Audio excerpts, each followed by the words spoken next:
Good morning.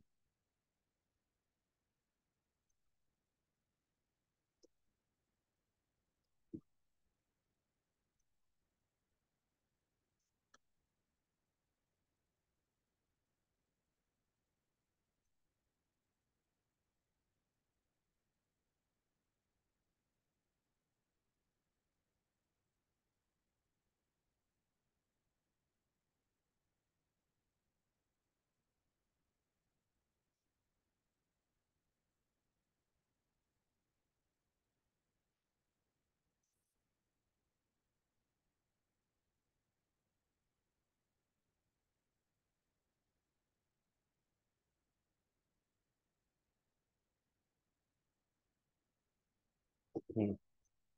So we were doing work power energy. आज के दिन में we are going to discuss the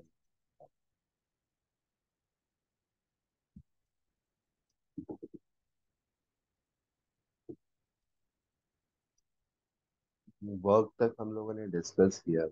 The next thing we are going to discuss is conservative and non-conservative forces.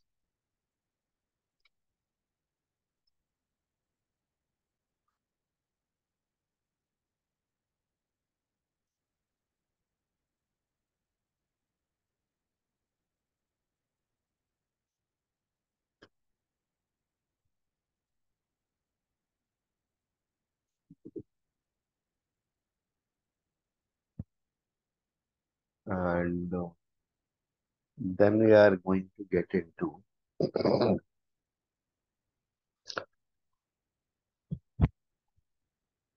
potential and kinetic energy. And then after that, we'll be discussing about this spring systems.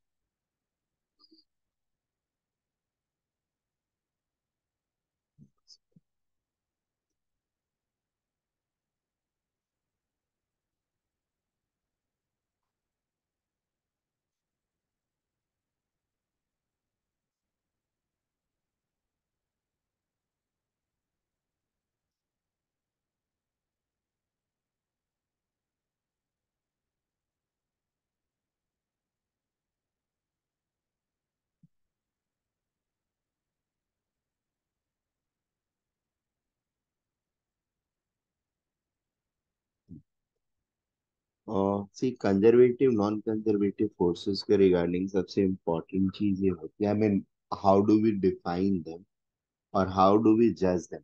आवाज आ रही है सभी को? All of you are able to hear me? हाँ हाँ sir. हाँ okay, sir. ठीक. कंजर्वेटिव नॉन कंजर्वेटिव फोर्सेस में आई मीन एक इम्पोर्टेंट चीज और एक ही इम्पोर्टेंट चीज होती है, दूसरा कुछ होता ही नहीं. Those forces for which, like, कुछ फोर्सेस ऐसे होते हैं, if you are at this position, ठीक है, पोजीशन ए पर हो, यहाँ से आप स्टार्ट होते हो और कुछ हैबिट सा पाथ फॉलो करते हुए आप वापस यहाँ पर आ जाते हो ए पर. So started from A and you came again back two point A. ठीक है. इस पूरे प्रोसेस में the work done bye some forces might remain zero, and for some other forces the work done during the process, the same process, A to suppose ये है point B, ये है point सी और ये है पॉइंट डी. सी है और D है. इस close path A B C D A पर मूव करने में, because of some forces you may have zero work done, and for some other forces you may have non-zero work. ठीक है. So if it is zero work done, if you are completing a loop and the work done comes out to be zero for a particular type of force, then that force is called conservative force. Is that okay? And along a loop, if you are moving a closed path, path को close तब बोलते हैं when your initial and final position happens to be the same. That means you are doing the one complete round. ठीक है. So that is called closed path. So on a closed path, if the work done happens to be work done due to a particular force happens to be zero, then the force is called conservative force. And if that work done happens not to be equal to zero, then that is categorized as non-conservative forces. Is that okay? So basically ये categorization of forces को हमने depending upon work in a closed loop categorize करके रखा है. ठीक है. और कुछ होता नहीं है. जज इसको कैसे करते हैं? सो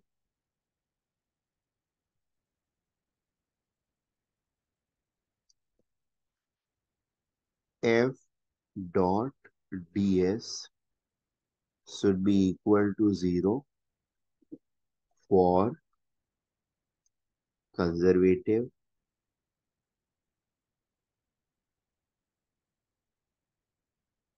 forces and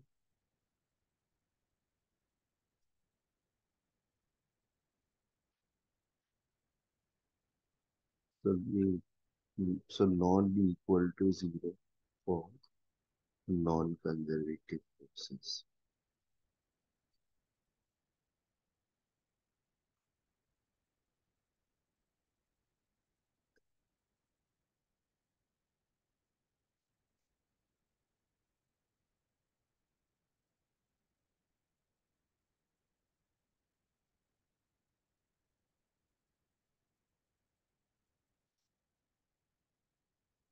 Is that okay?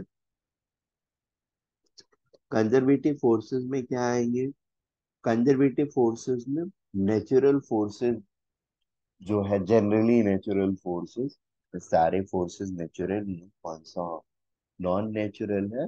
Generally gravitational force, electrical field, electrical force, magnetic force, ये तीन जो है इंपॉर्टेंट कंजर्वेटिव फोर्सेस. और भी कंजर्वेटिव फोर्सेस हम देख सकते हैं, मिल जाएगा हमको. तो स्प्रिंग फोर्स भी जो होगा कंजर्वेटिव फोर्स है. ठीक है. या under ideal condition spring force को हम कंजर्वेटिव फोर्स बना सकते हैं. सो ये फोर्सेस कंजर्वेटिव है बिकॉज इसमें एक राउंड ट्रिप या एक कंप्लीट लूप कवर करते हैं हम. तो we don't have, I mean the work done happens to be equal to zero. Is that okay? Sir आप वापस रिपीट कर सकते हो कंजर्वेटिव फोर्सेस के नाम? हाँ. कंजर्वेटिव फोर्सेस हमारा ग्रेविटेशनल फोर्स.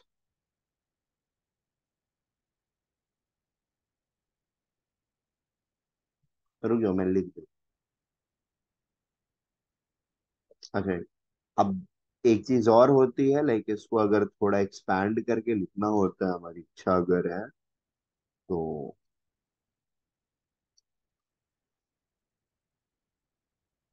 इस चीज को पढ़ते कैसे हैं? इसको पढ़ते हैं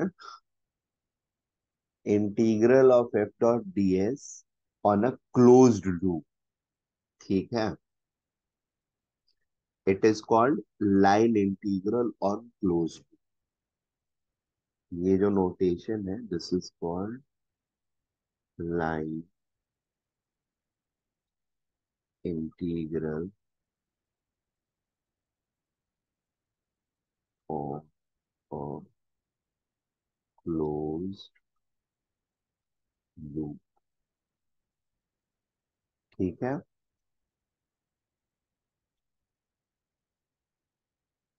एक्चुअली डीएस वर्ड से ज्यादा बेटर रहेगा यहाँ पर. when we are doing, we should take it up from the very beginning as dl, length. ठीक है. rather than s. Reason is, ये जैसे लाइन इंटीग्रल है ना ओवर अ क्लोज लूप, वैसे ही सरफेस इंटीग्रल भी होता है क्लोज लूप का. और गॉस थ्योरम जो है ना, ठीक है, और Gauss theorem for electric charges and for magnetic charges, तो वो बेसिकली क्लोज सरफेस पे डिफाइंड होते हैं। They are called surface integral on a closed surface, enclose surface, ठीक है, सरफेस इंटीग्रल। और फिर बाद में वॉल्यूम इंटीग्रल भी आता है, कुछ जगह पे वॉल्यूम इंटीग्रल्स भी आते हैं थर्मोडायनेमिक्स वगैरह में। सो और जब वॉल्यूम इंटीग्रल आता है तो यहाँ डीवी यूज करते हैं, सरफेस इंटीग्रल आता है तो फिर यहाँ पर एस यूज करते हैं। और नॉर्मल डिस्टेंस लीनियर चीजें अगर यूज है सिर्फ वन डायमेंशनल मूवमेंट, तो फिर भी prefer to have it over here DA, ठीक है। Are we getting this point? अभी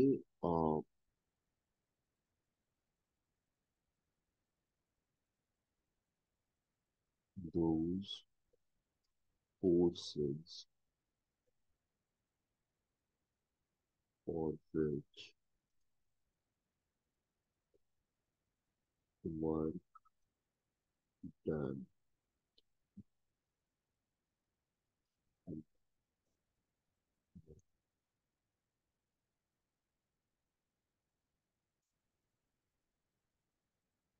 while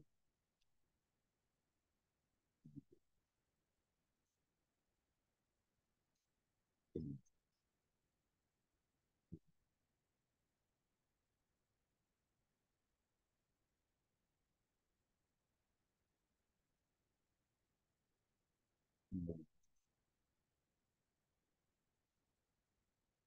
moving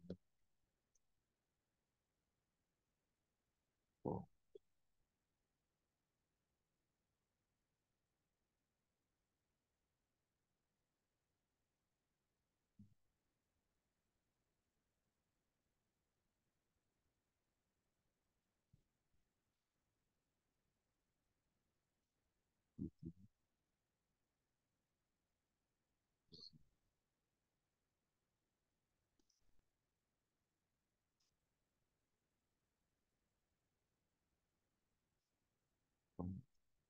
Therefore,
जैसे ये कंजर्वेटिव फोर्स डिफाइंड है ना, वैसे ही कंजर्वेटिव फील्ड्स भी होता है।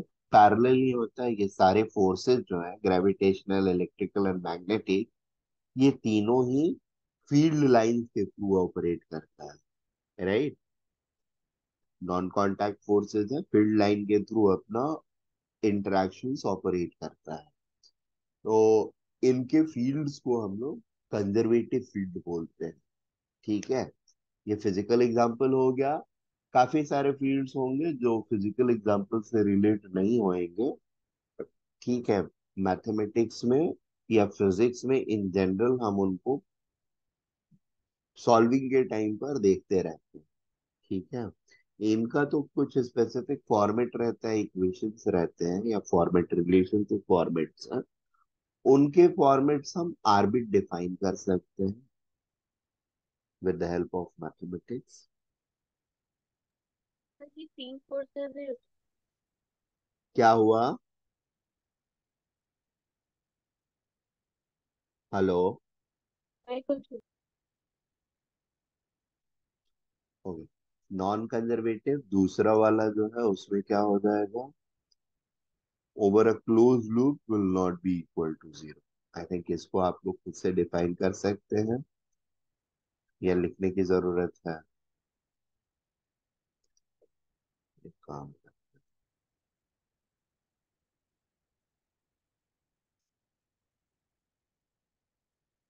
दो। इलेक्ट्रिक फोर्स जीरो कैसे होगा? क्या क्या बेटा? इलेक्ट्रिक फोर्स जीरो कैसे होगा उसका वर्क डन? नहीं। क्लोज हाँ, लूप होता ना वो तो। ये इलेक्ट्रिकल फोर्स का over a close loop work done zero होता है। बट वो तो क्लोज्ड लूप नहीं होता ना। क्यों? अरे क्लोज लूप का मतलब फील्ड लाइंस क्लोज होगा ऐसा नहीं होगा। फील्ड लाइन तो ग्रेविटेशनल फोर्स का भी क्लोज नहीं होता है। हाँ। ठीक है। एक फील्ड लाइन ये है, एक फील्ड लाइन, सॉरी, सपोज यहाँ पर ये फील्ड लाइन है या ये फील्ड लाइन है, ये फील्ड लाइन, कुछ भी डायरेक्शन है फील्ड लाइन का। यहाँ पर मैं यहाँ से चालू होता हूँ और ऐसे घूमता फिरता वापस यहाँ पे आ जाता हूँ। ठीक है। तो मेरा पाथ क्लोज्ड पाथ होगा। My pathway has to be closed. Field lines closed है या ओपन है वो उनकी मर्जी, वो उनका अलग नेचर। मेरा पाथ जो होगा, यानी ऑब्वियसली फोर्स किसी चीज पर काम करेगा। फोर्स है तो दैट विल वर्क और that will be applied on something, some object पर वो अप्लाई होगा। और उसके एप्लीकेशन की वजह से द ऑब्जेक्ट इज या the body is going to move if the body follows a closed path trip or closed trip। ठीक है। such that its starting and end point happens to be the same, then it is going to be called as conservative force. Happens to be the same, then it is going to be called as closed loop। and closed loop पर movement में the work done by the conservative forces will, or if the work done happens to be zero, then the force is categorized as conservative force। अभी clear है या कोई doubt है? समझ। ठीक है। फील्ड लाइंस ओपन हो क्लोज हो उनसे फर्क नहीं पड़ता है। मैंने सिर्फ ये बोला कि ये सारे वो फोर्सेस हैं जो फील्ड लाइंस के थ्रू ऑपरेट करते हैं। They are non contact forces. Is that okay? हाँ। ठीक। of those forces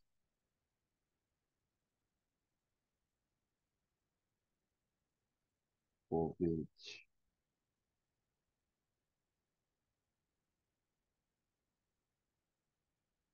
work done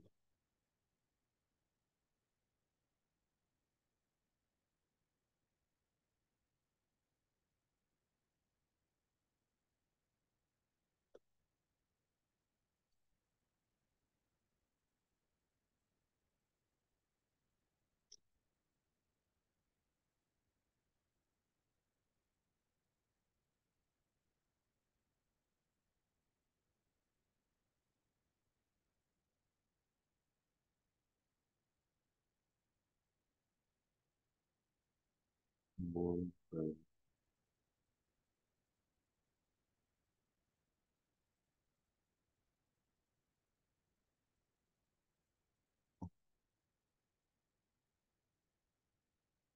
closed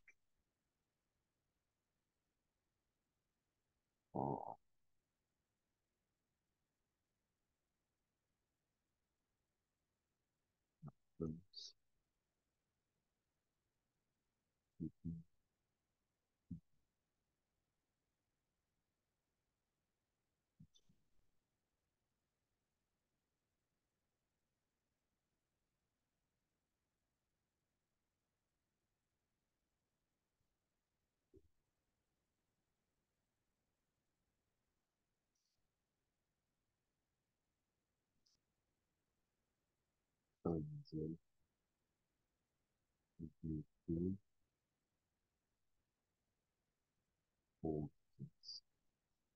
Example of such forces, friction most important, and it is going to be all kind of friction. जितने भी friction हो सकते हो वो सारे के सारे friction में, ये नॉर्मल फ्रिक्शन सॉलिड सॉलिड वाला या विस्कस फोर्स हो या ड्रैग फोर्स हो, सारे के सारे फ्रिक्शंस जो होते हैं friction.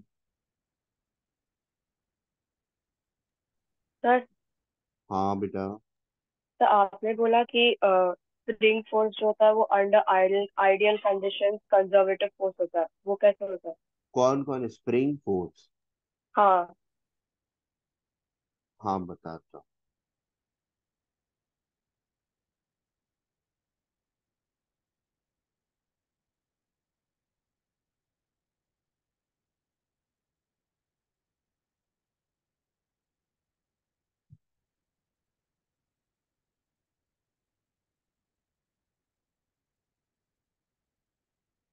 Friction force, drag force,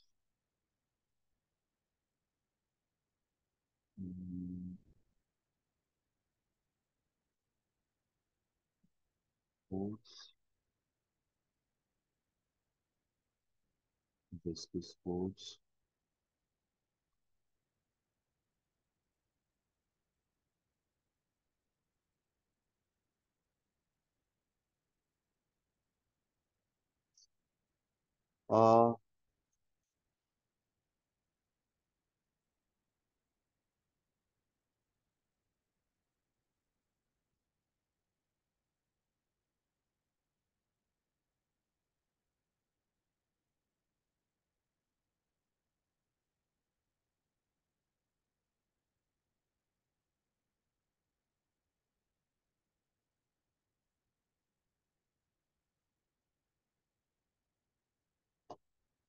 ऊपर वाले में इसी के पहले एक और चीज हम रख सकते हैं, टेंशन इन द स्ट्रिंग।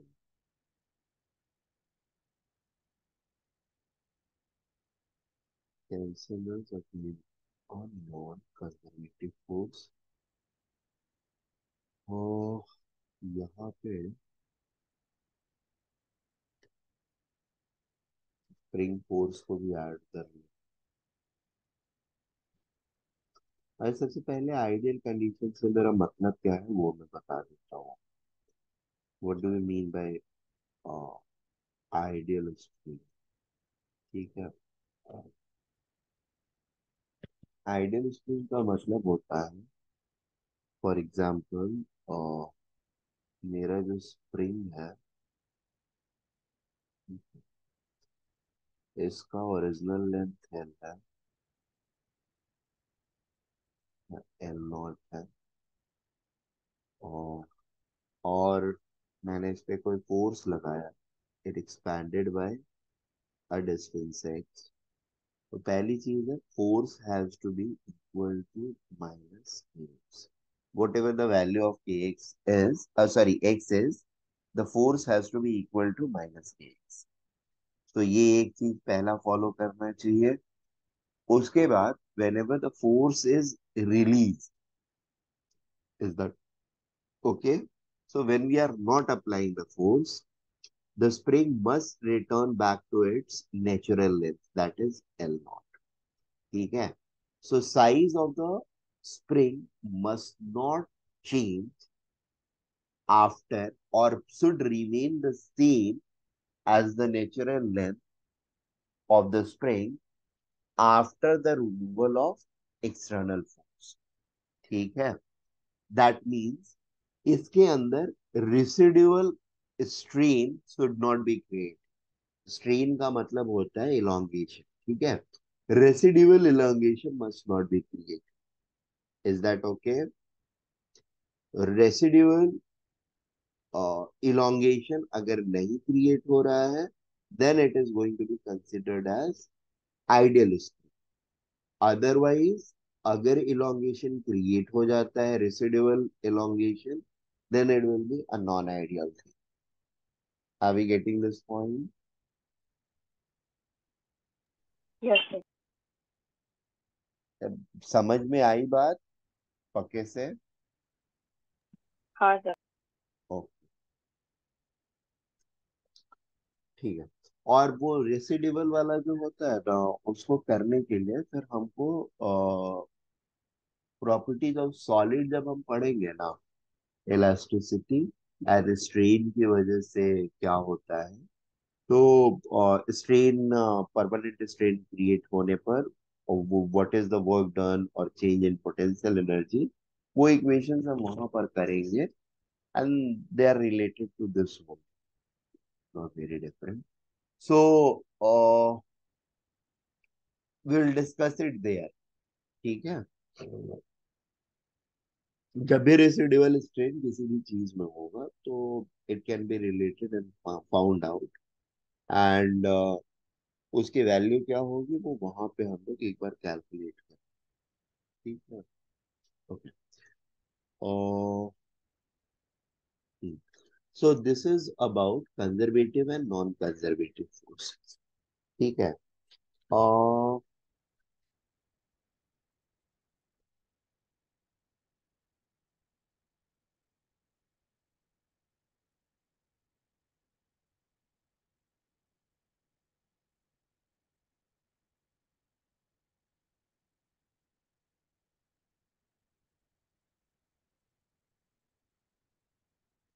देखो, आई डोंट थिंक कि हम लोगों को प्रिसाइजली जज करने के लिए दिया जा सकता है,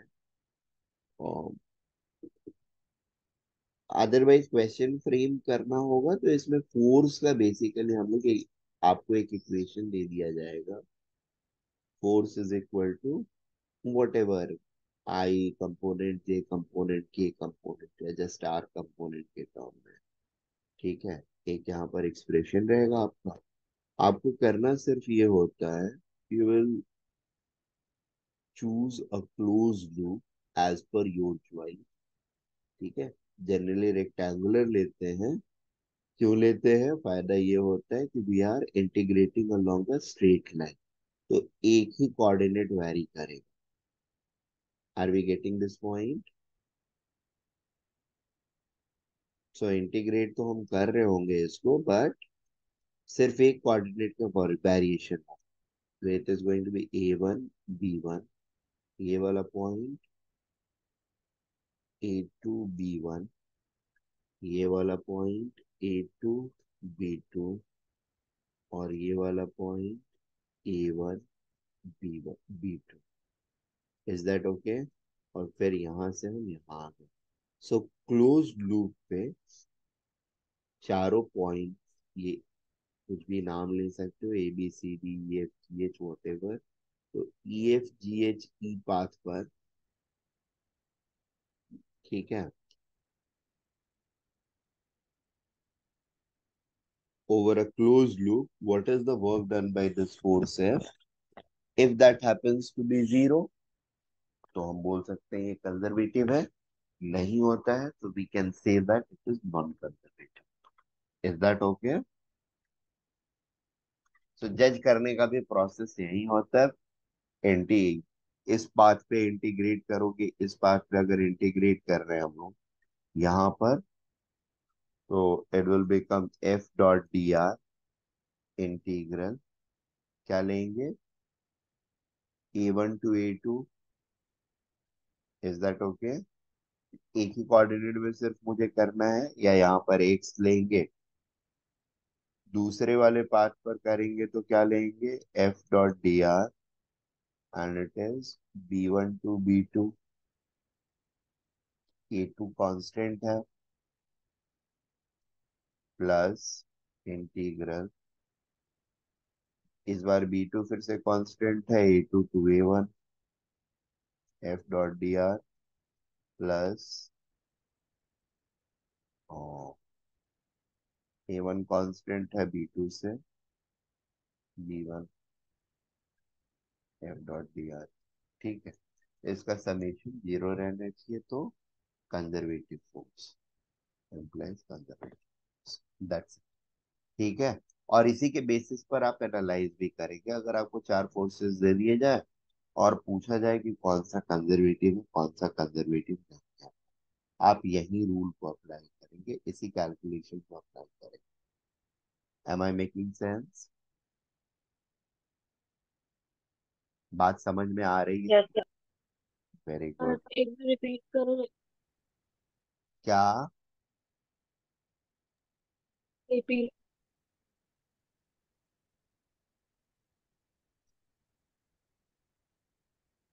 आ, देखो, आपको, मेहर, आपको चाहिए था रिपीटेशन ना? हाँ। ओके। नीट के लिए ये वाला पार्ट जरूरी नहीं है, रिपीट कर देता हूँ मैं। नीट के लिए आपको सिर्फ ये एक्सप्रेशन जो है और ये हम्म, डेफिनेशन ये पता हो, ठीक है, ठीक है। और ये एग्जाम्पल्स पता पता होने चाहिए, ठीक है, दैट्स इट। जेई में हमें कुछ टाइम या कभी ये चीज पूछा जा सकता है कि चार फोर्सेस दिए गए and you just have to identify which one is conservative force, ठीक है। तो आइडिया ये होता है कि उस फोर्स, जो फोर्स दिया हुआ है उसके अंदर कोई भी आप एक जनरल और नॉन स्पेसिफिक वैल्यू वाला वेरिएबल टर्म्स में, ठीक है, अपना एक स्क्वायर या रेक्टेंगल कंसिडर करें, ठीक है, क्योंकि सर्कल के अलोंग इंटीग्रेट करना दैट बिकम्स बिट डिफिकल्ट। और एक सरफेस या एक क्लोज लूप के अलोंग अगर वो हो रहा है जीरो जनरल क्लोज लूप के अंदर, तो बाकी सारे क्लोज लूप के अंदर वो जीरो होगा, ये हम बोल सकते हैं। क्योंकि अल्टीमेटली हम अपने किसी भी बड़े क्लोज लूप को छोटे छोटे, एकदम छोटे छोटे स्क्वायर्स के अरेंजमेंट में ब्रेक डाउन कर सकते हैं, ठीक है, दैट इज ऑलवेज पॉसिबल। तो what we do is we integrate the f.dr thing between E2F, that is A1 to A2 as B coordinates are same, फिर F2G करेंगे इंटीग्रेट, तो X coordinate that is A2 coordinate is same, we are integrating it between B1 to B2, from G to H integration में we are doing the integration from A2 to A1 as Y coordinates are same, और फिर H से E में we are integrating between B1 B2 to B1 as A coordinate और X coordinate is C, ठीक है, is that okay?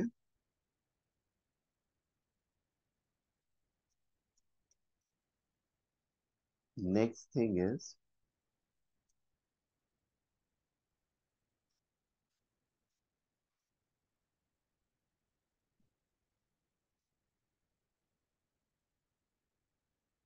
Kinetic energy.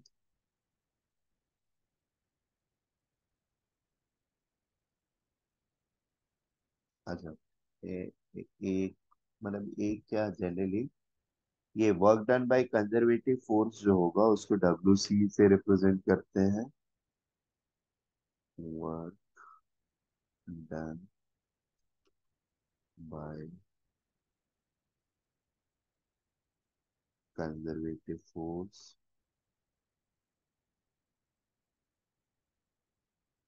Conservative force, और दूसरा WNC, work done by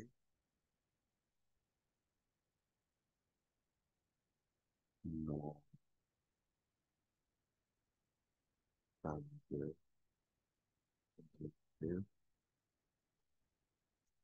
force.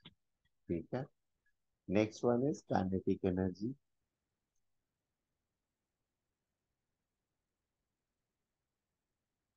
Kinetic energy क्या होता है?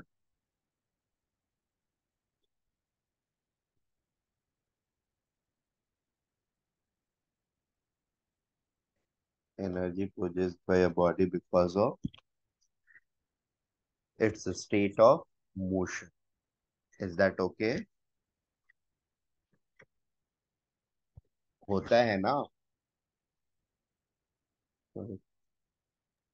हाँ। It's equal to half mv vector dot p vector, that makes it half mv square. ठीक है? That's our kinetic energy.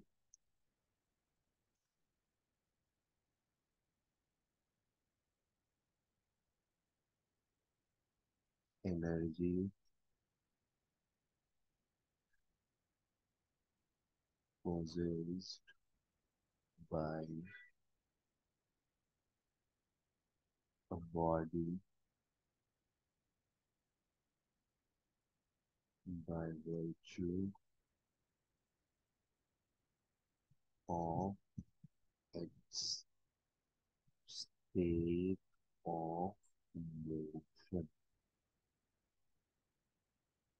ठीक है। अच्छा, काइनेटिक एनर्जी को मोमेंटम के टर्म्स में कैसे लिख सकते हैं? Can we write it?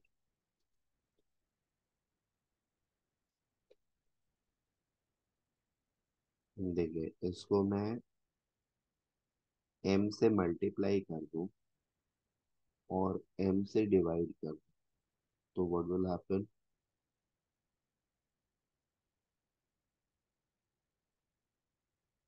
Will that be the case?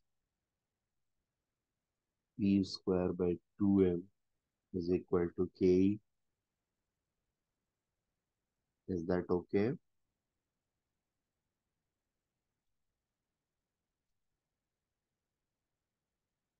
Thus ke is equal to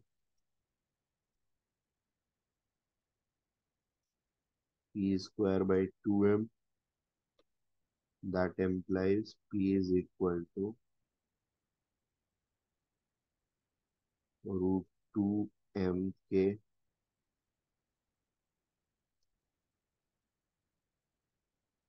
kinetic energy के रिगार्डिंग एक इम्पॉर्टेंट चीज ये होती है,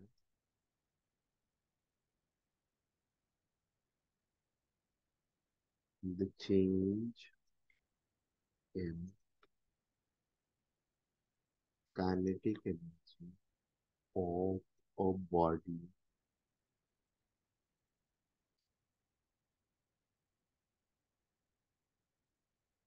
is equal to the total work done on this body by external forces, may it be conservative or non-conservative, doesn't matter.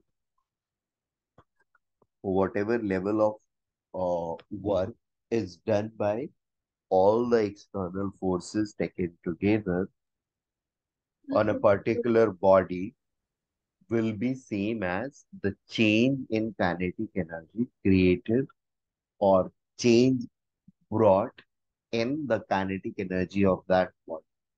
Is that okay?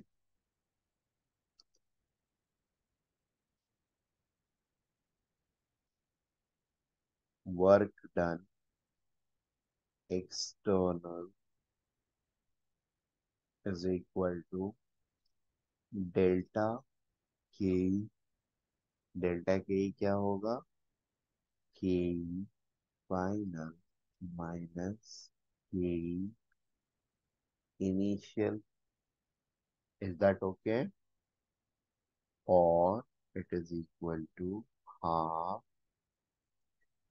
m into vf square minus vi square. ठीक है, making sense?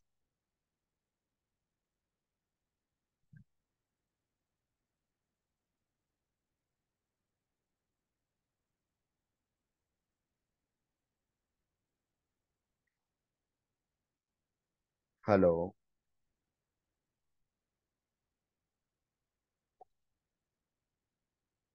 Yes. हम्म।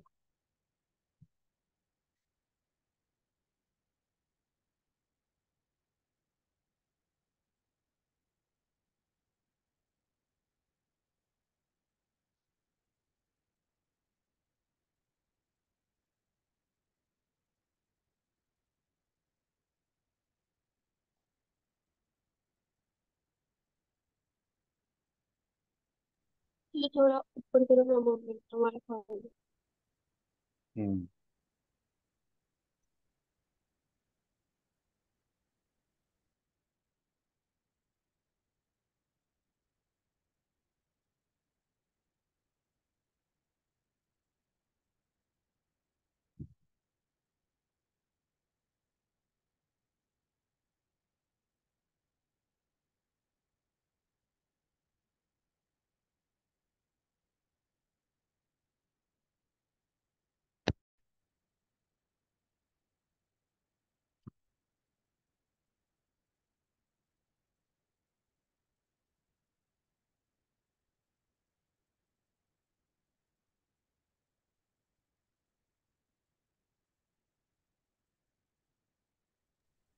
वहां से note कर ली।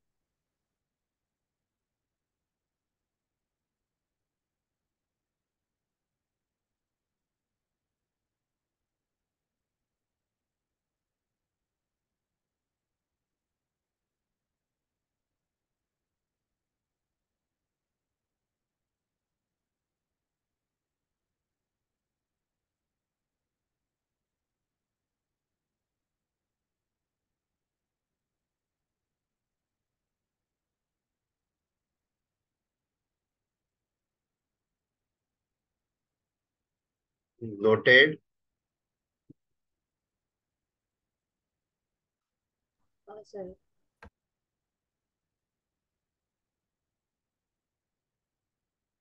हाँ, note कर लिया हम लोगों ने। हाँ sir. Let us do a small question based on this, या फिर एक काम कर लो, पोटेंशियल एनर्जी भी बता देता हूँ, फिर उसके बाद एक क्वेश्चन करते हैं।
अच्छा, मैकेनिक्स में हम लोग को दो पोटेंशियल एनर्जी के बारे में ज्यादा कंसर्न होना होता है। बाकी के, आई मीन इस चैप्टर्स में, शुरू के चैप्टर्स में, we are primarily going to come across two potential energy terms. One is gravitational potential energy. ठीक है? During course of the syllabus, we are going to come about some other potential energy terms as well. जैसे एक तो हम लोगों के पास आ गया है ऑलरेडी ग्रेविटेशन के आने के पहले, That was electrical potential energy, spring potential energy.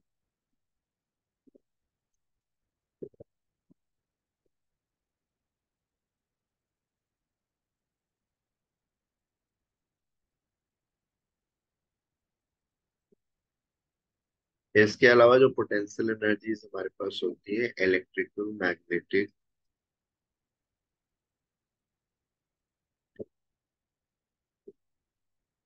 electrical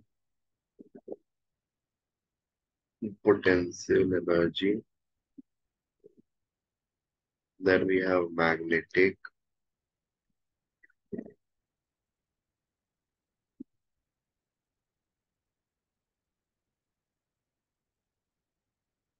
spring के अलावा हमारे पास होता है इलास्टिक पोटेंशियल एनर्जी.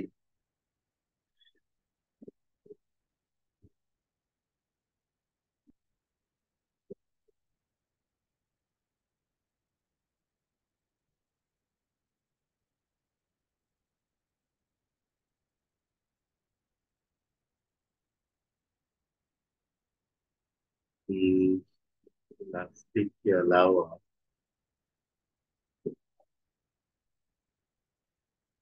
ठीक है, इसको इलेक्ट्रिकल या इलेक्ट्रोस्टैटिक पोटेंशियल एनर्जी.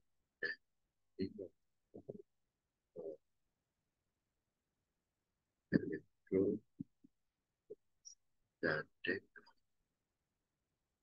पोटेंशियल.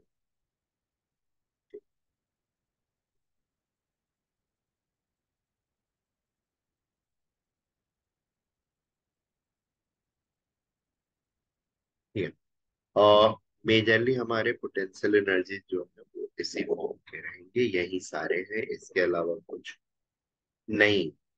ठीक है ना. अब एक एक करके थोड़ा सा ये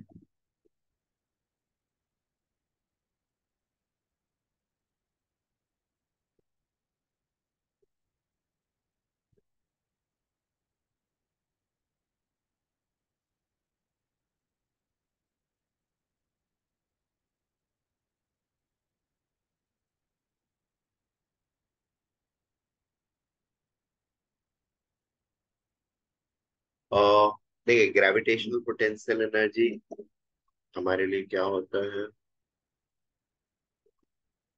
GP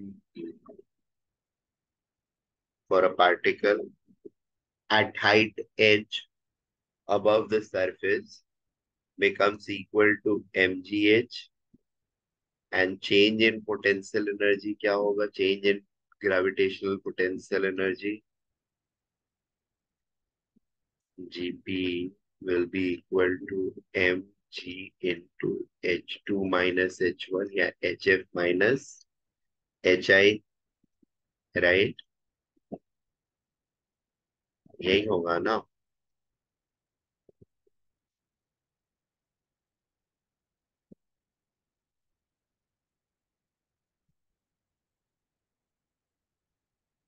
Is that okay? Gravitational potential energy के रिगार्डिंग एक छोटी सी चीज और भी रहती है, और वो ये है कि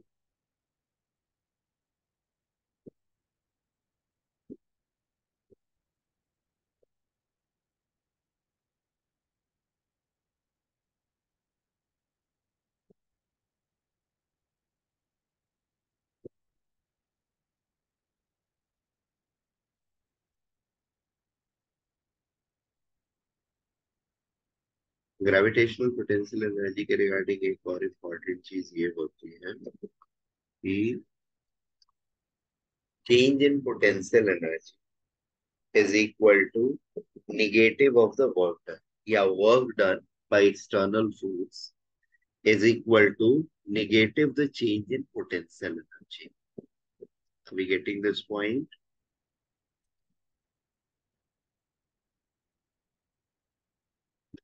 Or not only for that, for any potential energy, whether gravitational, spring, electric, magnetic, or elastic, the work done by an external force is negative of the change in potential energy of the body.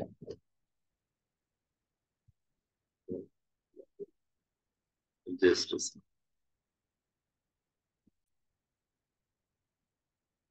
Now P final will be equal to,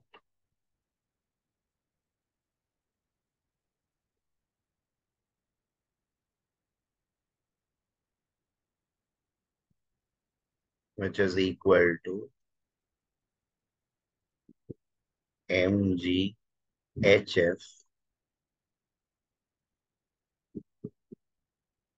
will be P initial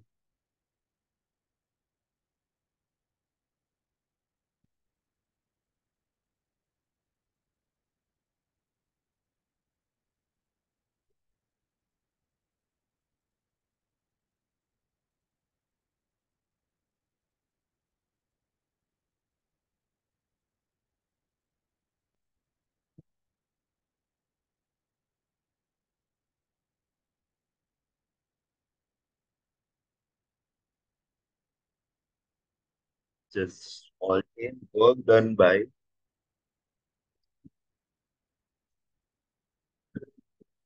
internal force, or all the internal forces is negative of change in potential energy.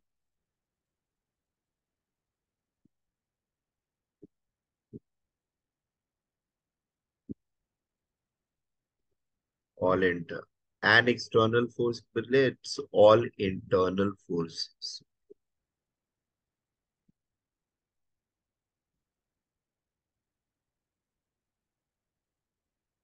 And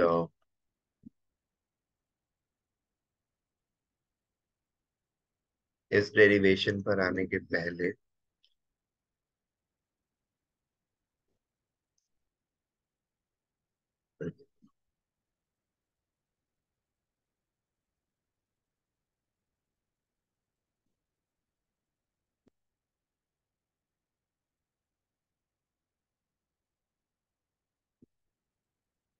could be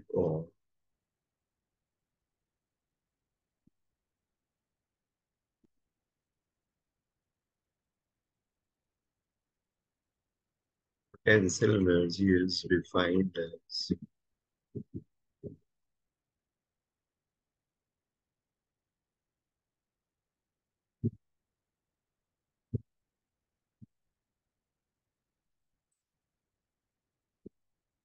work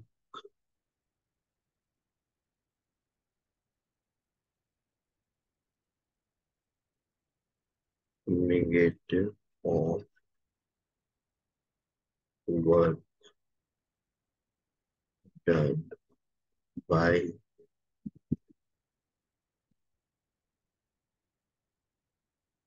internal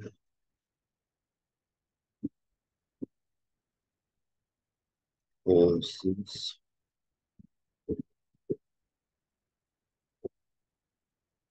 or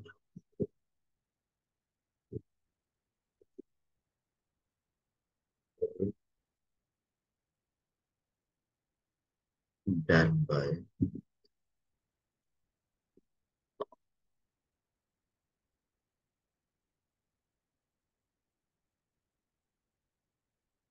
external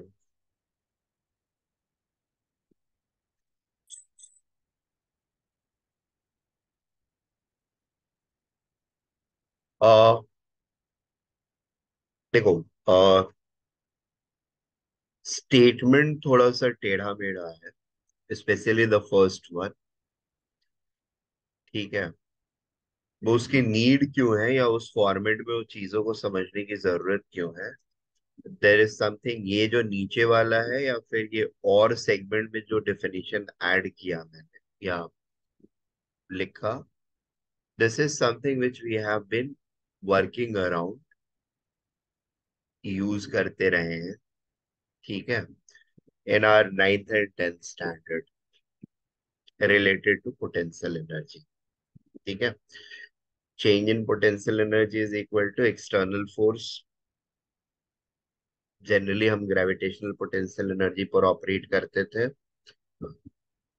mg, body अगर कोई है तो force mg जो है उस पर external force है, उस बॉडी के लिए एक्सटर्नल फोर्स है,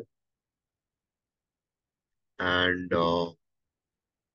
work done by work done on that body is going to be equal to, like h1 height से h2 हाइट पर अगर हम लेकर के जा रहे हैं, hi से hf पर लेकर के जा रहे हैं, तो pi initial plus work done external, ठीक है।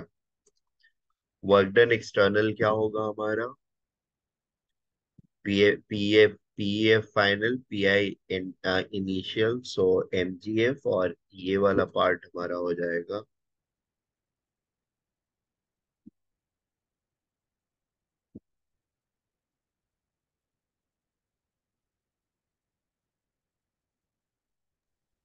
नहीं, आप ग्रेविटेशन पोटेंशियल मुझे बता।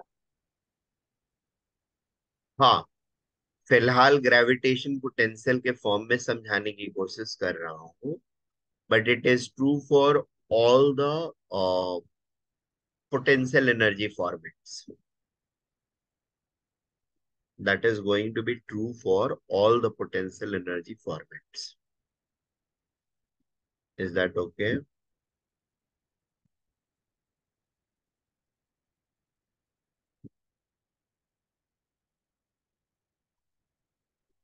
लेफ्ट टू राइट लाएंगे तो फिर P final minus P initial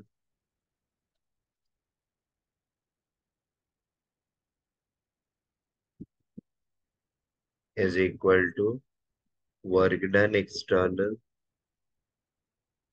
work done external क्या होगा, F एक्सटर्नल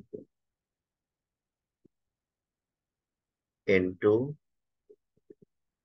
dr या ds इंटीग्रल, ठीक है। ये बात समझ में आ रही है यहाँ तक कि, आप वापस समझा सकते हो? हाँ बिल्कुल समझा सकता हूँ। तो पोटेंशियल एनर्जी का फॉर्मूला mgh है। नहीं, वो mgh में हमको नहीं पढ़ना है, ये सिर्फ रेफरेंस के लिए डायग्राम बना दिया है, और ग्रेविटेशनल के टर्म्स में जब मैं एक्सप्रेस कर रहा हूँ तो बेसिकली रिलेट करना आपके दिमाग में आसान हो जाएगा इसके लिए, ठीक है। बट ये जनरल एक्सप्रेशन है हमारा, जब मैं जिसमें, समझी नहीं, क्या बोल रहे हो बेटा? मैं समझी नहीं आपका। नहीं, मैं दो चीजें बोल रहा हूँ। पहला चीज ये बोल रहा हूँ, work done by all the internal forces is negative of change in potential energy of the body. That is, or potential energy is defined as negative of the work done by the internal forces. ठीक है, जितने भी internal forces उस body के अंदर operate कर रहे होंगे, या जितने भी बॉडीज है उस सिस्टम के अंदर उन पर ऑपरेट कर रहे होंगे, उन पे जो वर्क डन कर रहे हैं internal forces, that internal force का work done is going to be negative of the, sorry,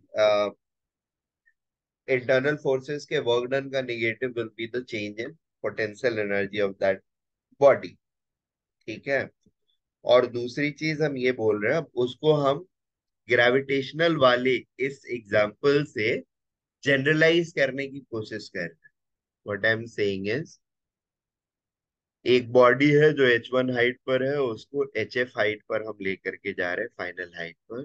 तो potential energy at final point will be, gravitational potential energy will be mgHF pi mghi, ठीक है, plus work done external. अगर सिर्फ body के ऊपर हम concentrate कर रहे हैं तो the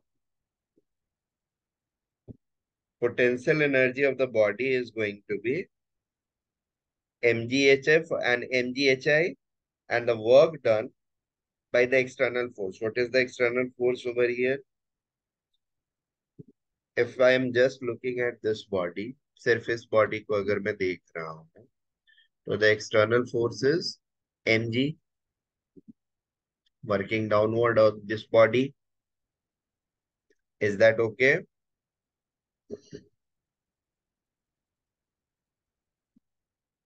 Are we getting this point?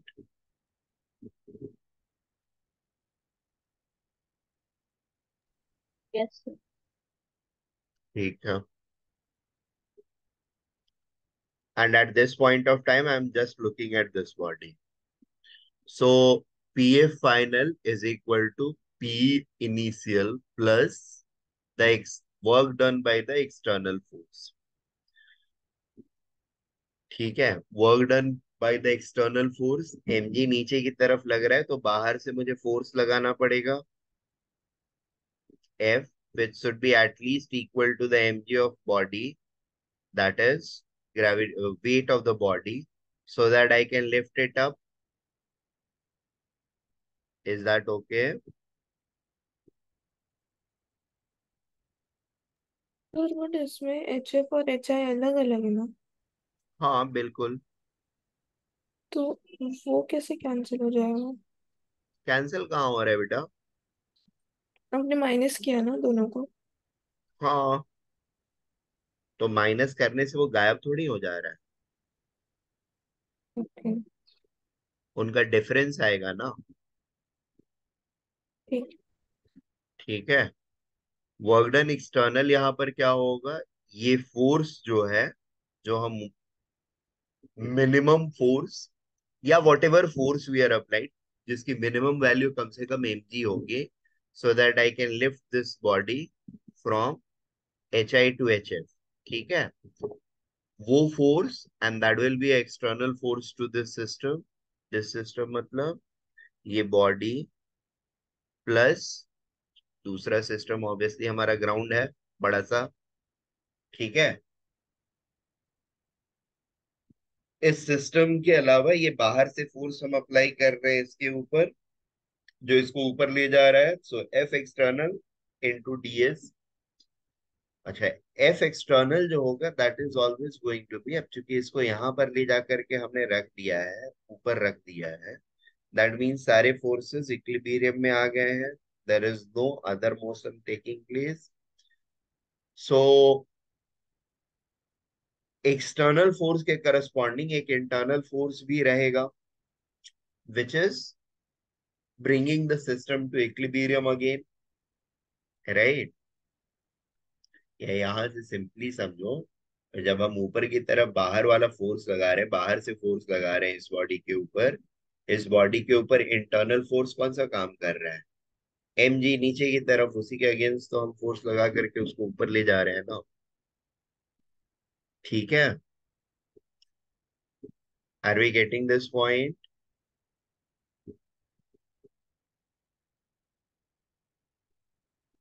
ये बात समझ में आ रही है?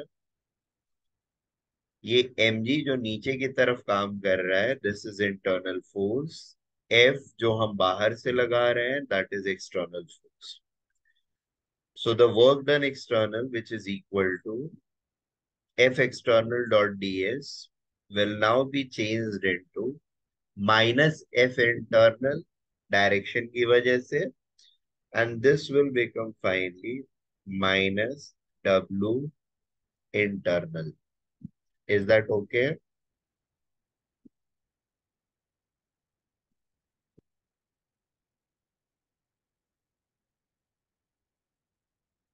ये बात समझ में आ रही है? अभी दिमाग में आपके आएगा कि ये क्यों डेफिनेशन चेंज क्यों कर रहे हैं। पुराना वाला कितना अच्छा था, नीचे से ऊपर जा रहे थे, वर्क किया हमने, ऊपर चले गए, एक्सटर्नल फोर्स के टर्म्स में हम सारी चीजें समझ रहे थे। ठीक है, और हमारी जिंदगी आसान थी। Why do we need this new form of definition? ठीक है, simple answer is henceforth we are just not looking into the, I mean, on the work done which is happening on the earth surface. ठीक है, हमारे घर में जो work done हो रहा है हमारे चलने फिरने दौड़ने की वजह से, सिर्फ उसी वर्क डन को लुक करना हमारा अल्टीमेट एम नहीं है। अल्टीमेट एम क्या है? हमको यूनिवर्स में अलग अलग जगह पे जाना है। ठीक है, which is away from the surface of earth. Is that okay? तो हमारी थियरी जो होगी उसको हमको इस तरीके से बना के रखना होगा, such that we can at least to a good extent approximate what is the work done or what will be the total work which we will be doing. ठीक है, in order to move from earth to Mars or earth to moon or earth to sun or earth to a new star. ठीक है, so that we can effectively estimate the amount of energy, ठीक है, which will be required to be put on our rocket in order to make it fly. उस पे कितना fuel डालेंगे, infinite fuel तो डाल नहीं सकते हैं, और फ्यूल बहुत ज्यादा एक्स्ट्रा डाल के भी कुछ फायदा नहीं है। एक्स्ट्रा पेलोड आप बढ़ाएंगे, लोड बढ़ाएंगे, लोड बढ़ाएंगे मतलब एनर्जी कंजम्पशन बढ़ेगा, फेलियर के चांसेस बढ़ेंगे। ठीक है, सो मुझे ऑप्टिमल फ्यूल डाल के मेरे रॉकेट को भेजना है सच दैट वो मार्स पे पहुंच जाए, और 5-7-10% एक्स्ट्रा फ्यूल उसमें डाल देना है, सो दैट मैन्युवरिंग की जरूरत पड़े तो हम यहाँ से बैठ के उसके डायरेक्शंस वगैरह को या जो भी चीजें वहां पे दर, क्योंकि एक बार भेज दिया तो फिर सप्लीमेंट्री आइटम्स तो भेज नहीं सकते हम लोग पीछे से। ठीक है ना? And when we are working with interstellar species, that is universe के डिफरेंट एंटिटीज के बीच में जब हम वर्क कर रहे होते हैं तो एक्सटर्नल फोर्स कुछ बचता नहीं, सारे फोर्सेस इंटरनल हो जाते हैं। बात समझ में आ रहा है? हेलो, ये जो लास्ट स्टेटमेंट मैंने बोला ये समझ में आ रहा है? फिर आप वापस बोल सकते हैं। हाँ, मैंने ये बोला कि जब यूनिवर्स के लेवल पे हम काम करने लगते हैं, यानी इंटरस्पेशियल या स्पेशियल बॉडीज के बारे के रेस्पेक्ट में जब हम काम करने लगते हैं, तो मेजॉरिटी या पहले मैंने स्टेटमेंट ये बोला कि सारे फोर्सेस इंटरनल हो जाते हैं, सारे तो नहीं होते हैं बट हाँ मेजॉरिटी ऑफ फोर्सेस इंटरनल हो जाएंगे, that will B operating between the bodies itself. ठीक है, उनके ऊपर बाहर से लगाने वाला फोर्स कुछ बचता नहीं। कौन लगाएगा? बाहर से लगाने वाला कोई फोर्स रहेगा? जस्ट सोचो, एक रॉकेट आपने भेज दिया मून की तरफ, अब वो अर्थ और मून के बीच में हैंग कर रहा है, उस पर एक्सटर्नल फोर्स कौन लगाएगा? कुछ है ही नहीं एक्सटर्नल फोर्स लगाने वाला।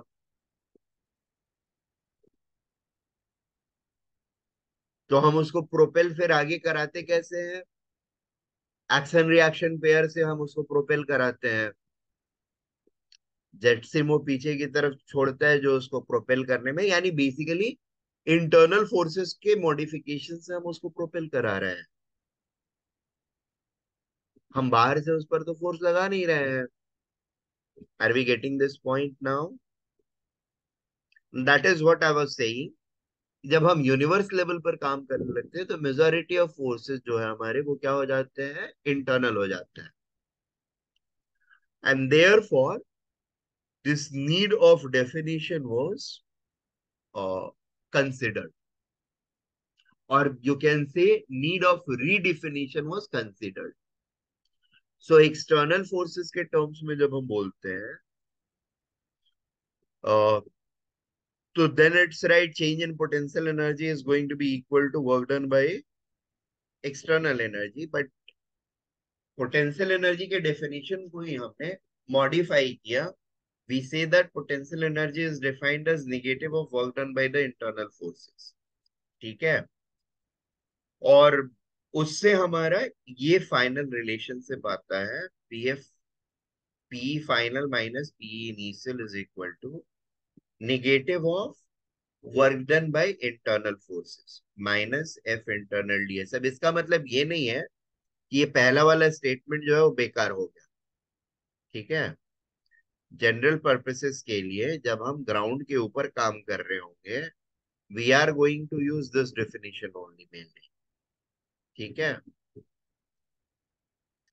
या आप अपने सोच समझ के लिए ये वाले डेफिनेशन को दिमाग में रखें, या इस वाले फॉर्मुलेशन को दिमाग में रख सकते हो। ठीक है, पेपर पे लिखने की जब जरूरत होगी फॉर्मली डिफाइन करने की, तो we are going to use this particular statement. यहां पर क्या है, the difference is equal to W external and the difference of final and initial potential energy is equal to W internal, negative of W internal. Is that okay?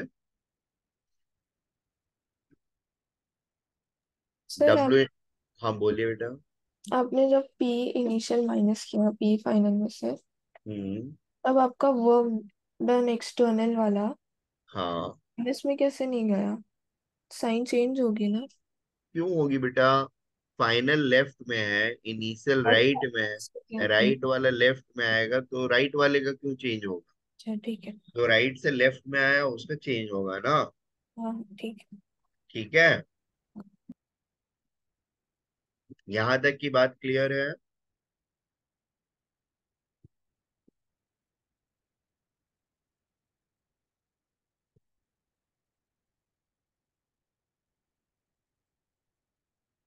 Any doubt, any problem?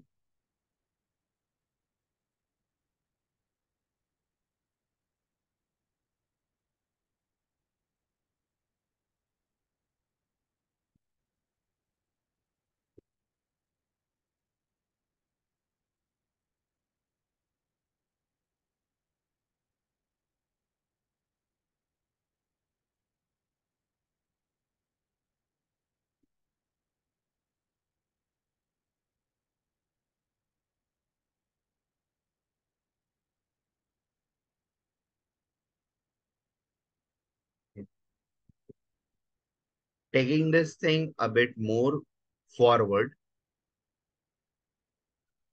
देखिए external force जो होगा, ठीक है, potential energy change में जो external force होगा, that may और मे not be conservative in nature. ठीक है, वो कैसे हम अप्लाई कर रहे हैं, किस तरह से अप्लाई कर रहे हैं, उसके ऊपर डिपेंड करेगा वेदर इट इज कंजर्वेटिव और नॉट। ठीक है, अगर हम इलेक्ट्रिकल फोर्स अप्लाई करके potential energy, gravitational potential energy of a charge body को चेंज करने की कोशिश कर रहे हैं, इट्स आवर चॉइस, तो फिर डब्ल्यू एक्सटर्नल भी कंजर्वेटिव हो जाए। बट अगर हम अपने हाथ से पुश करके उसको लेकर के जा रहे हैं, फोर्स लगा रहे हैं, तो हमारे हाथ से पुश करने वाला जो कांटेक्ट फोर्स है वो कंजर्वेटिव नहीं। Is that okay? So W ठीक एक्सटर्नल का जो नेचर होगा, that might be conservative, may not be conservative, depending upon the nature of force we are applying. Is that okay? Are we getting this statement? है। Repeat एक हाँ, और simple सा statement है, डब्ल्यू एक्सटर्नल जो है that may be, I mean obviously W external है तो F external has to work. ठीक है, or a external force has to be operative. Now, the external force may happen to be conservative or may happen to be non-conservative depending upon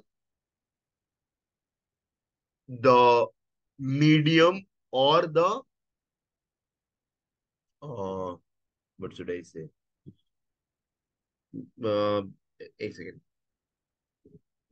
Yeah, if external may be conservative or may be non-conservative depending upon what instrument or what uh, thing I am using to apply that force. Am I applying it by using a electrical field generated from some motor or something, whatever, yeah, or a magnetic field applied by a magnet, or by using our muscular energy, ठीक है, whatever it might be. तो अब अगर external force जो है वो electrical force या magnetic force के नेचर का है, तब तो बहुत अच्छी बात है, वो कंजर्वेटिव हो जाएगा. बट अगर एक्सटर्नल फोर्स हमारे हाथ से लग रहा है तो क्या हो, नॉन कंजर्वेटिव हो जाएगा. ये बात समझ में आ रही है?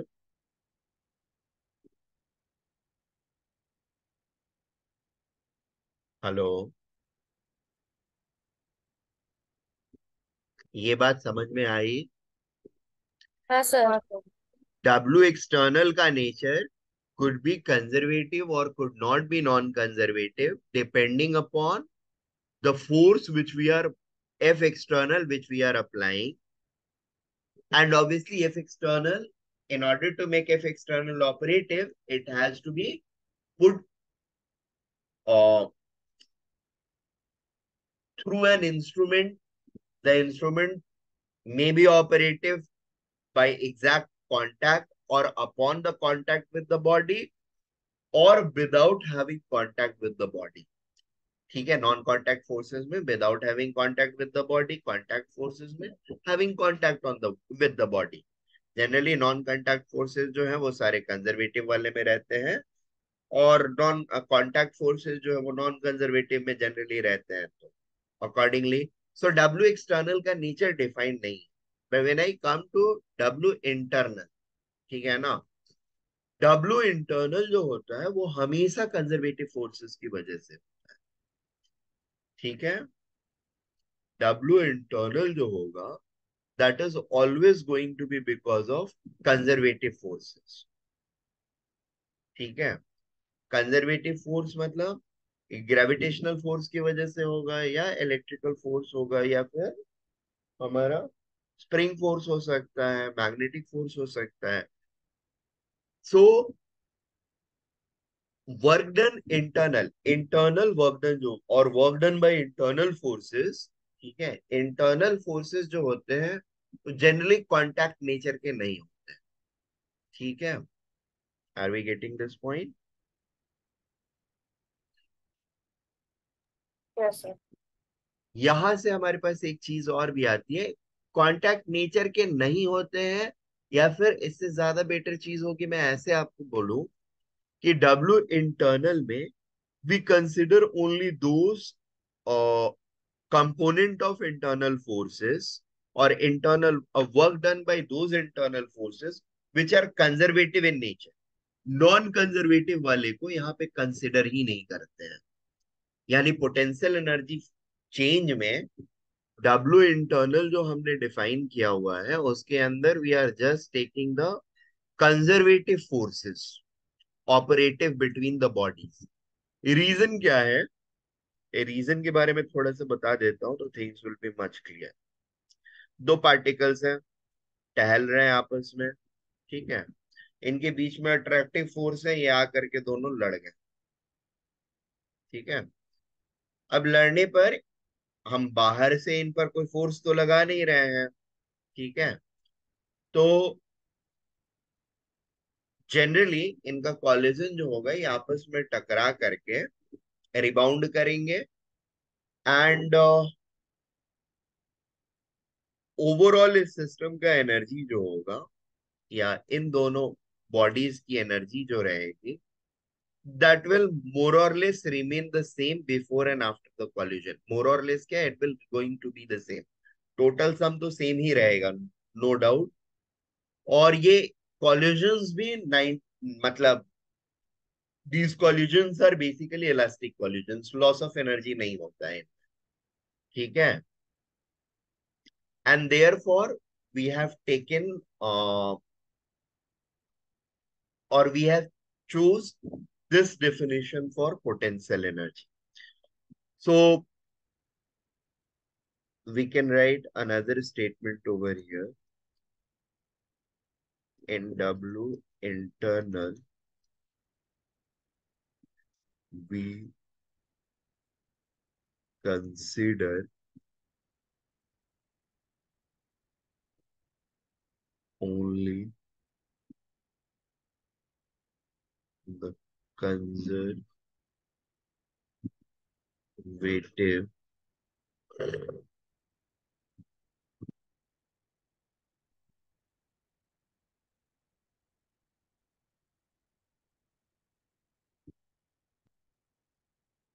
work done, that is work done by conservative forces, conservative internal forces.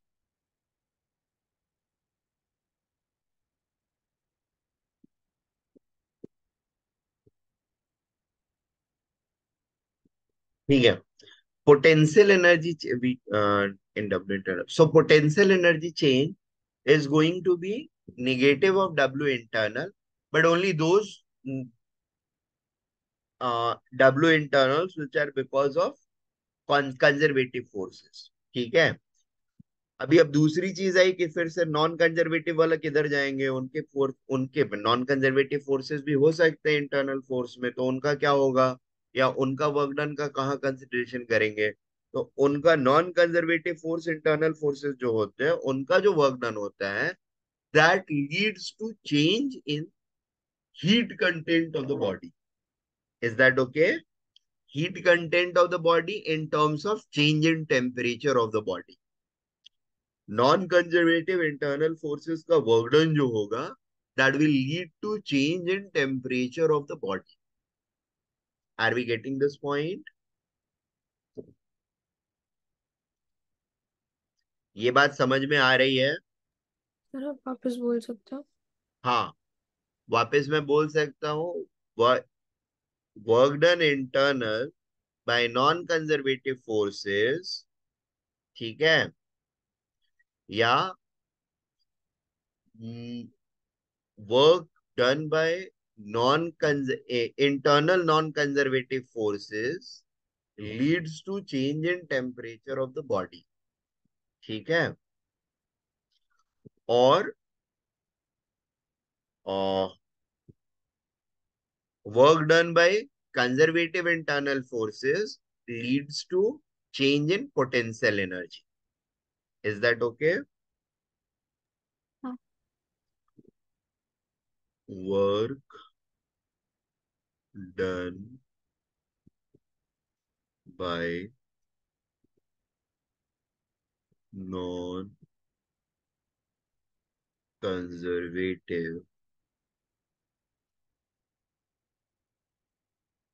internal forces leads to change in temperature of the body. ठीक है.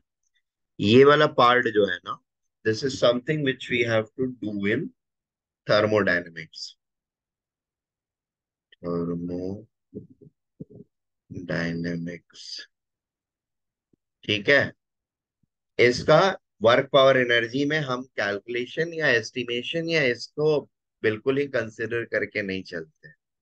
ठीक है. इसका कंसिडरेशन आएगा थर्मोडायनेमिक्स में, इसके लिए हम लोग थर्मोडायनेमिक्स में पढ़ेंगे।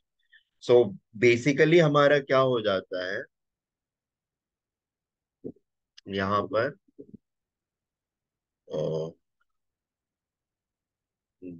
-W इंटरनल कंजर्वेटिव, ठीक है, conservative is equal to delta P, which is, देखो, Pf माइनस PEI। ये पी दो वर्ड के बदले हम लोग जनरली UF माइनस UI लिखते हैं। U का मतलब होता है पोटेंशियल एनर्जी, ठीक है। इसको हम लोग दो तरीके से P और U, एक और नाम भी होता है वो भी लिख देता हूँ, PU और सिंपली E। बट हमारा ई जो है यहाँ पर हम उसको दूसरे तरीके से यूज करने वाले हैं। सो यहाँ के लिए हम यू ही रख लेते हैं। थर्मोडायनेमिक्स में ई भी चलता है, एंड थर्मोडायनेमिक्स में potential energy is referred as internal energy in general. ठीक है, ये बात समझ में आ रही है? इसमें किसी तरह की कोई प्रॉब्लम?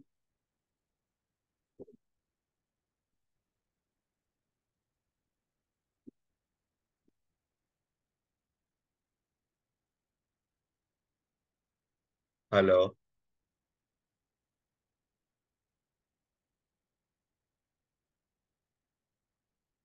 समझा। ओके। आज के लिए हम लोग यहीं पे रुक जाते हैं। नेक्स्ट डे मैं इस काइनेटिक एनर्जी वाले को फर्दर लेकर के थोड़ा सा आगे बढ़ूंगा। W external actual like will then discuss the work energy theorem.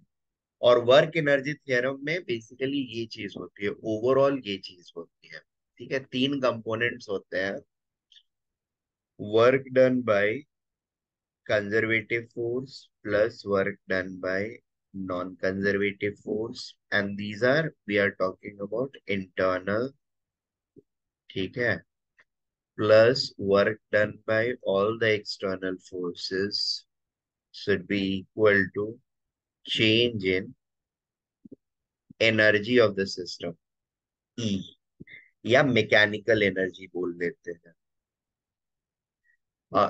Sorry, the entire work done is equal to change in kinetic energy of the system, not internal, not mechanical. It's kinetic energy, that is K final minus K initial, that is delta K। कोई भी work done करेंगे हम लोग of any of these forms, all being summed together will be equal to K final minus K initial, ठीक है। इसमें एकदम शुरू में जो मैंने बताया है उसमें सिर्फ ये वाली चीजें बताई हैं, assuming that they are non operative, ठीक है। अगर इनके ऑपरेशन को लेकर के आते हैं तो ये कंजर्वेटिव वाला जो है वो माइनस हो जाएगा, यहाँ पर minus UF plus UI, is that okay? और उसको राइट साइड में लेकर के आएंगे तो उससे आ जाता है हमारा conservation law, kinetic energy plus potential energy final minus kinetic minus potential energy initial will be equal to work done by non-conservative force internal plus work done by external forces। अब नॉन कंजर्वेटिव इंटरनल जो होते हैं उनको मैंने बोला कि mechanics में consider नहीं करते हैं, उनको थर्मोडायनेमिक्स में कंसिडर करते हैं। तो उस कंपोनेंट को जनरली हमारा हर सेगमेंट में हम जीरो लेकर के चलेंगे, ठीक है। टेम्परेचर चेंजेस को मैकेनिक्स में कंसिडर नहीं करते हैं। बेसिक आइडिया ये है कि हम दोनों चीजों को सेपरेट करके पढ़ते हैं, ठीक है। थर्मोडायनेमिक्स के कॉन्सेप्ट थर्मोडायनेमिक्स में और मैकेनिक्स के कॉन्सेप्ट मैकेनिक्स में।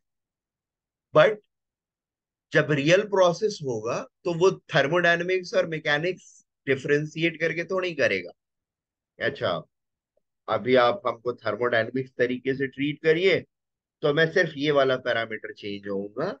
अच्छा, अब आप मैकेनिक्स की तरह मुझे ट्रीट करने जा रहे हैं, तो मैं सिर्फ ये वाला पैरामीटर चेंज करूंगा, ऐसा होगा नहीं। सारे पैरामीटर्स एक साथ चेंज करेंगे और हमको सारे पैरामीटर्स को एक साथ एनालाइज करना होता है। ठीक है, that is where this final relationship will come into picture. Is that okay? Making sense? Yes sir. Very good. तो ये हमारा फाइनल एक्सप्रेशन रहेगा। अब so we will discuss a few more things about it in the next lecture, यानी कल के lecture में हम लोग इसको डिस्कस करेंगे। कल बायो का रहेगा, फिर उसके बाद मेरा रहेगा। और अभी आप लोग निकल सकते हो, रजनीश सर आएंगे सेंटर पर।